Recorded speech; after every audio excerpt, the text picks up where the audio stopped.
প্রত্যেকটা মানুষ অস্থির।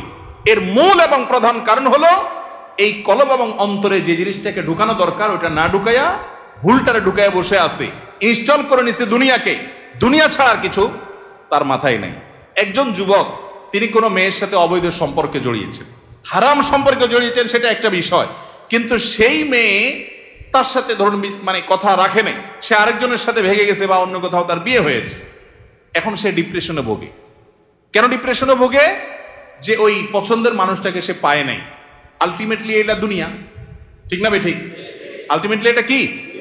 তার অন্তরে যদি আল্লাহকে স্থান দিত, আল্লাহকে যদি সবচেয়ে বেশি ভালোবাসতো, আল্লাযীনা আমানু আশাদ্দু হুব্বাল, তার অন্তরে যদি আল্লাহর সাথে মহব্বত সবচেয়ে বেশি থাকতো, আল্লাহর সন্তুষ্টিটাকে সবকিছুর উপর যদি প্রায়োরিটি দিত, তাহলে এরকম কেউ তার জীবন থেকে চলে গেছে, কেউ আসছে, কোনো দোস্ত নারাজ হয়ে গেছে, কিছু টাকা লস হয়ে গেছে, একটা ব্যবসা ছুটে গেছে,